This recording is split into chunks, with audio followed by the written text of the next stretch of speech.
নমস্কার বন্ধুরা, আজকের বড় খবর আবহাওয়া নিয়ে। দেশের আবহাওয়া পরিস্থিতি নিয়ে নতুন করে উদ্বেগ তৈরি হয়েছে। এদিকে প্রবল গরম, অন্যদিকে মৌসুমি বায়ুর অনিশ্চয়তা।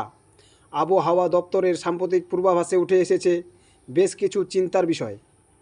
ভারতের দক্ষিণ পশ্চিম মৌসুমি বায়ু অবশেষে কেরালায় প্রবেশ করেছে, তবে স্বাভাবিক সময়ে থেকে অনেক দিন দেরিতে।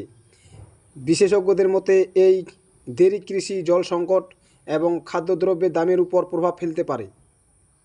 সবচেয়ে বড় উদ্বেগের বিষয় হলো 2026 সালের বর্ষা গত এগারো বছরের মধ্যে সবচেয়ে দুর্বল হতে পারে বলে আশঙ্কা প্রকাশ করেছে আবহাওয়া দপ্তর। এল নিনো প্রভাবের কারণে দেশের অনেক এলাকায় স্বাভাবিকের তুলনায় কম বৃষ্টিপাত হওয়ার সম্ভাবনা রয়েছে।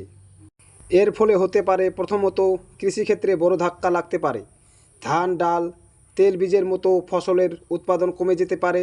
দ্বিতীয়ত, জলাধার ও নদী জলস্তর কমে যাওয়ার আশঙ্কা তৈরি হতে পারে। তৃতীয়ত, খাদ্যদ্রব্যের দাম বাড়তে পারে, যার প্রভাব পড়বে সাধারণ মানুষের পকেটে। তবে শুধু খরার আশঙ্কায় নয়, আবহাওয়াবিদরা বলছেন এখনকার জলবায়ু পরিবর্তনের ফলে অনেক সময় দীর্ঘদিন বৃষ্টি না হয়ে হঠাৎ অল্প সময়ে অত্যাধিক বৃষ্টি হতে পারে। এতে শহর ও গ্রামে জলমগ্ন পরিস্থিতি, বন্যা এবং ভূমিধসের ঝুঁকি বেড়ে যেতে পারে। ইতিমধ্যে দেশের কিছু অংশে ভারী বৃষ্টি, বজ্রঝড় এবং দমকা হাওয়ার সতর্কতা জারি হয়েছে। কেরালা ও দক্ষিণ ভারতের বিভিন্ন জেলায় ভারী থেকে অতি ভারী বৃষ্টির পূর্বাভাস দেওয়া হয়েছে। অন্যদিকে দেশের বহু এলাকায় এখনও তাপপ্রবাহের পরিস্থিতি বজায় রয়েছে। আবহাওয়া দপ্তর জানিয়েছেন, জুন মাসে অনেক রাজ্যে স্বাভাবিকের চেয়ে বেশি গরম পড়তে পারে।